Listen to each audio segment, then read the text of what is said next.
अस्सलामु अलैकुम वरहमतुल्लाहि वबरकातुह। अऊज़ु बिल्लाहि मिनश शैतानिर रजीम। बिस्मिल्लाहिर रहमानिर रहीम। या अय्युहल्लज़ीना आमनू सल्लु अलैहि वसल्लिमू तस्लीमा। अल्लाहुम्मा सल्लि अला सय्यिदिना व मौलाना मुहम्मद सल्लल्लाहु अलैहि वसल्लम। आज के ज़माने में जो चल रहा है पता नहीं कहाँ जाके रुकेंगे। ये जो हिंसा विवाद, अगर मैं कहूँगा तो कोई दूसरा कौम की लोग ये कहेंगे हिंसा क्या हम लोग फैला रहे हैं, हिंसा मारपीट दंगाई तो तुम लोग कर रहे हो। हम लोगों का कोई ऐसा काम नहीं है जो काम धाम छोड़ के दंगाई करने में चलेंगे, ऐसा नहीं है। जब भी तुम लोग हम लोगों की उंगली करते हो, हम लोग को ये करना मजबूर में हो जाता हूँ, फिर भी सुधरते नहीं। हम लोग कहीं अत्याचार नहीं करते किसी के ऊपर। क्यों करूँ अत्याचार बताओ? अत्याचार करने से मिलेगा क्या? इस देश का तो नुकसान ही होगा ना। ये हमारा परिवार है, इस देश है।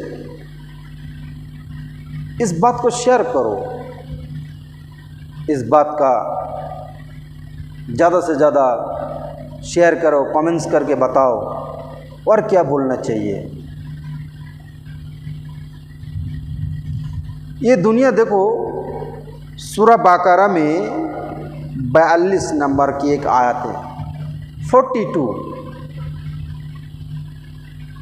आज मैं पढ़ूँगा इंशाल्लाह कुरान क्या कहते हैं और हम लोग क्या कर रहा है। कुरान की हिसाब से हम लोगों को चलना चाहिए था, लेकिन कुरान को छोड़ के हम लोग चल रहे हैं। यही एक कमी है। इसीलिए हम लोगों के ऊपर मुसीबत आने का रुकने का नाम नहीं ले रहा है। मुसीबत की एक के ऊपर एक के ऊपर एक के ऊपर एक आता ही रहता है।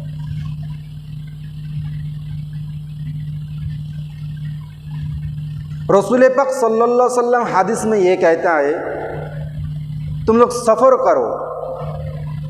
आज का जो मौजू है मैं बताऊंगा इंशाल्लाह, वो मौजू हक और झूठ की बात में, सच्चाई और झूठ, इसी के ऊपर मैं आज थोड़ा सा गुफ्तगू करूंगा इंशाल्लाह।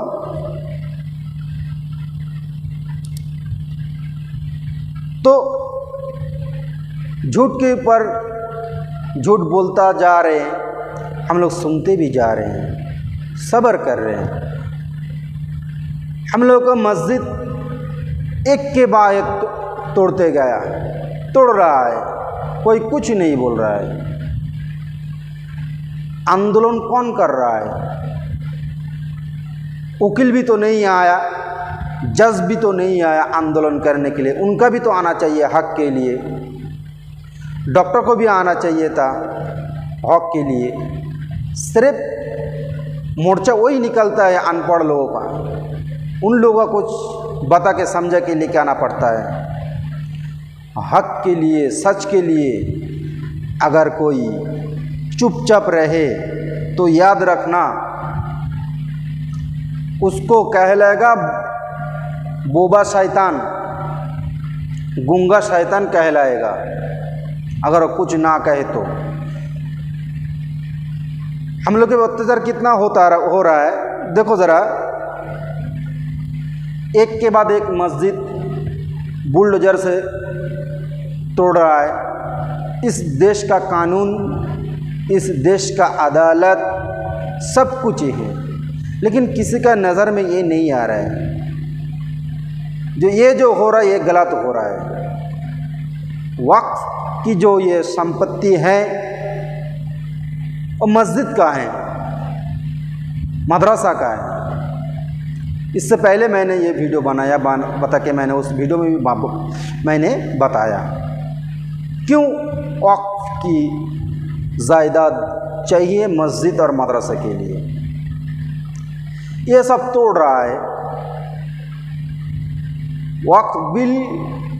सरकार अपनी ज़िम्मे पर लेकर ये कह रहा है, ये बोल रहा है, इंसान को दिलासा दे रहा है, मुसलमान लोगों को, मुसलमान गरीबों की, मुसलमान विधवाओं की, मुसलमान जो बुज़ुर्ग हैं उसकी, ये सब बोल रहा है। क्या बोल रहा है? मैं इन लोगों के लिए मैं ये सब कर रहा हूँ। अरे भाई, अगर ये करना था तो मदरसा तोड़ने का क्या ज़रूरत था? कब्रिस्तान को बंद करने का क्या ज़रूरत था? मस्जिद को तोड़ने का क्या ज़रूरत था? ये सब तोड़ ताड़ फोड़ फाड़ के मुसलमान का तुम उपकार कर रहे हो। इसीलिए कुरान कहते हैं सच्चाई के ऊपर झूठ का चादर कभी मत चढ़ाना। सच्चाई की ऊपर झूठे की चादर मत चढ़ाओ। सच को मत छुपाओ, सच को सामने आने दो। ये कुरान है, मैं पढ़ता हूँ। वला तलबिसुल हक़्क़ बिल बातिल व तक्तुमुनल हक़्क़ व अंतुम तअलमून। वला तलबिसुल हक़्क़ बिल बातिल व तक्तुमुनल हक़्क़ व अंतुम तअलमून। कुरान कहता है सच्चाई के ऊपर झूठ की चादर मत चढ़ाओ, सच्चाई को छुपाओ मत, सच्चाई को जाहिर करो।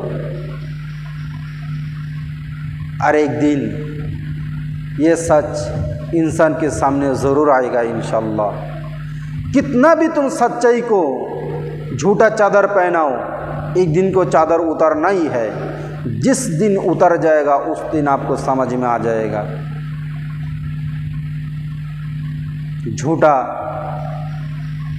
झूठा की नाटक करना, हर बात मुसलमान के ऊपर डाल देते हो, दंगाई फसाद सब वही कर रहा है, मुसलमान कर रहा है।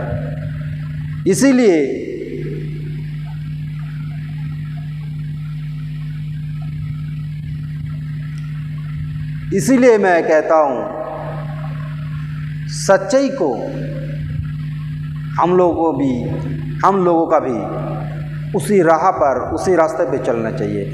हम लोगों के भी ऊपर भी लालच आ गया, पैसा का लालच देके अपनी तरफ खींच लेता है। वो लोग जो कहने को कहते हैं वही कहता है। इस दुनिया में थोड़ा सा स्वाद के लिए याद रखना, ये पैसा कभी तुम्हारा ज़िंदगी में कभी सुख और चैन कमाई करके लेके नहीं दे सकता है। एक दिन तुमको मरना ही है, मरोगे ज़रूर। तब क्या करोगे? अरे मुसलमान का तो ज़िंदगी शुरू होता है मरने के बाद ही। ये हमारा ईमान है, ये सबका, हर मुस्लिम का ईमान है। मरने के बाद ही उसका ज़िंदगी चालू होता है। ये सफ़र है एक ज़िंदगी। माँ का पेट से जब दुनिया की अंदर तशरीफ़ लाया, अब इस जन्म होने से लेके मौत तक, माँ के पेट से निकलने के बाद और कब्र के पेट में जाने तक, ये जो ज़िंदगी है, ये जो सफ़र है, ये सफ़र का ये सफ़र तो एक दिन ख़त्म होना ही है। रसूल पाक सल्लल्लाहु अलैहि वसल्लम ये कहता है अगर तुम कहीं सफ़र करो सफ़र करने के टाइम कम से कम 3 आदमी होना ज़रूरी है। 3 आदमी होकर उस तीनों आदमी के अंदर एक आदमी को तुम हेड बनाओ, नेता बनो। और नेता कैसा चॉइस करना है, उस नेता को ऐसा चॉइस करना ऊंचा दर्जा की उसका चरित्र होना। ऐसा नहीं उसका चरित्र कलेक्टर लेसफुल होना चाहिए। ऐसा इंसान को नेता कभी भी तुम चॉइस नहीं करना। उनका चरित्र ऊपर लेवल का होना चाहिए। ऐसा चॉइस करके